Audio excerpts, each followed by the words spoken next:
I want to thank Senators Rounds, Heinrich, and Young, as well as committee chairs and ranking members for their work thus far on AI. Our subcommittees and committees have already held no fewer than 9 hearings on AI this year on issues like national security, intellectual property, human rights, and more. This week, the Commerce Committee, the Homeland Security and Government Affairs Committee, and the Judiciary Committee are scheduled to hold more hearings on AI transparency and oversight, which is just what our Insight Forums are intended to promote. I am hopeful that our AI Insight Forums will supercharge the work already happening in the Senate by bringing outside voices to give their insights, their expertise, and their perspectives on how Congress can best proceed. So once again, I thank Senators Rounds, Heinrich, and Young for helping organize this inaugural forum and encourage all senators to attend our forum on Wednesday. Finally, on approps. This week, the bipartisan appropriations process continues here in the Senate. Tomorrow, we'll take the first procedural vote on a package of 3 appropriation bills: military construction, Veterans Affairs, agriculture, and transportation HUD. Earlier this year, Democrats and Republicans reached an agreement on next year's spending levels as part of our work to avoid default. These bills honor that agreement. Reaching bipartisan consensus on these bills certainly wasn't easy, and it took plenty of compromise, lots of negotiations, and understanding that neither side would get everything it wanted. But each of these bills received unanimous support in committee, these 3 bills, from Republicans and Democrats. So thanks to the leadership of Chair Murray, Vice Chair Collins, and appropriators from both sides, we're moving forward. This is what a functional legislative body looks like. Disagreements don't paralyze the process.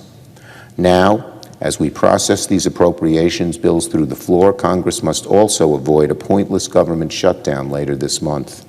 I cannot stress enough that bumbling into a shutdown right now would not only be entirely unnecessary, it would cause immense harm to the American people. It could undermine so much of the progress we've made to lower costs, grow our economy, and restore the tens of millions of jobs lost during the worst days of COVID. It would also derail Congress from our work on so many important things, like lowering the cost of insulin, prescription drugs, aiding our fellow Americans hurt by natural disasters, outcompeting the Chinese government, and so much more. All of this would be undermined by a government shutdown. We certainly don't need to go down that road. The Senate has shown that bipartisan compromise is entirely possible, even in these divided times. Oh, wow, friends. I have big news to share with you today. New legislation has just been passed. New stimulus checks are being mailed out this week to millions of Americans. Lawmakers are also negotiating on whether leftover crisis relief funds should be put towards more direct relief for the American people.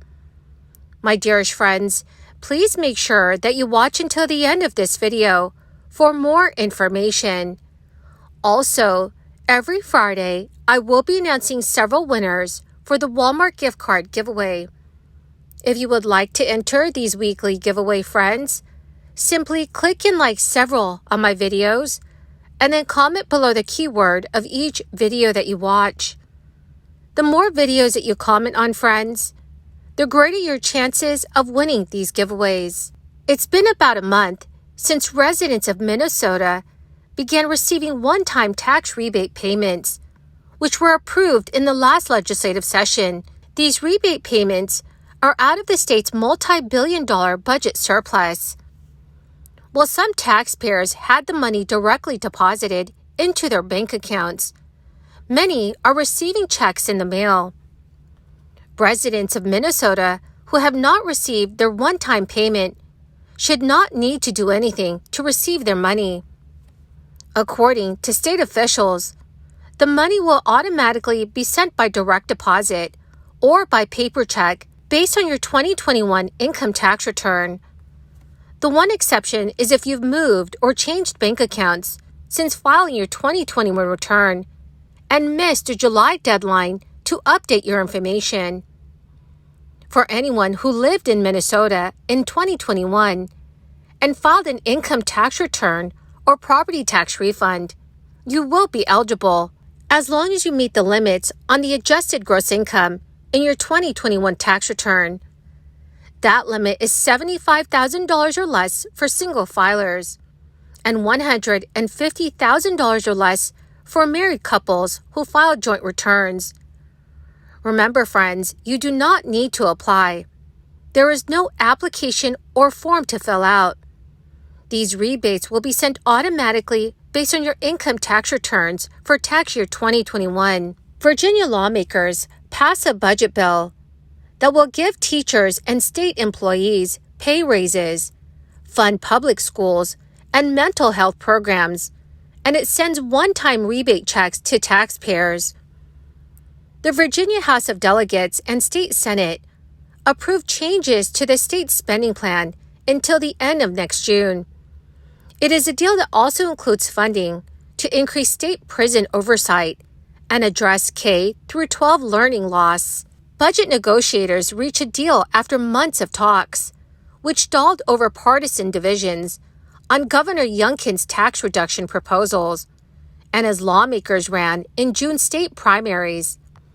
The delay did not concern negotiators who stressed a budget was already in place until the end of the fiscal year.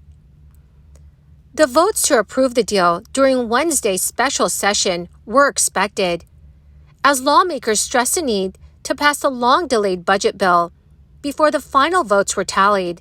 The budget bill will now head to the desk of Republican Governor Glenn Youngkin, who could sign it or look to make changes. Governor Youngkin applauded the compromise as a collaborative effort to support the legislature's shared priorities. Democrats and Republicans framed the budget compromise in the politically divided General Assembly as a win for all Virginia residents, but also victories that their side of the aisle could celebrate. House Minority Leader Don Scott said, "The deal gives back to the hardworking residents and children." But Delegate Don Scott took aim at Governor Youngkin's proposal for a corporate tax cut, which did not make the final deal, as a GOP effort to prioritize big corporations. The approved budget sets aside nearly $55 million for the state's share of a 2% salary increase for teachers. This will be effective on January 1st, 2024, adding to the 5% hike for the 2023 and 2024 fiscal years that was already approved when the initial 2-year budget plan was passed. School districts must pass a 2% increase to access the funds for their raises. Most of the nearly $1 billion in tax reductions in the budget deal will come from one-time tax rebate checks, $200 for individuals, and $400 for joint filers. Delegate Barry Knight, the chairman of Virginia's House Appropriations Committee, said on Wednesday that Virginians can expect to see the rebate checks in the mail this coming fall. Virginia's standard deduction is a flat amount that filers who do not itemize their deductions can use to reduce their taxable income. This deduction will increase in the 2024 and 2025 tax years under the budget deal, from $8,000 to $8,500 for individuals, and from $16,000 to $17,000 for joint filers. Well, my awesome and amazing friends, that is the end of my daily stimulus update video for today. Thank you so much, friends, for joining me here and for being part of this community. To say thank you and to show my appreciation to all of you, I will be announcing several winners every Friday for the Walmart gift card giveaway. If you would like to enter these weekly giveaway, friends, please click and like several of my videos and then comment below the keyword of each video that you watch. The more videos that you comment on, dear friends, the greater your chances of winning these giveaways.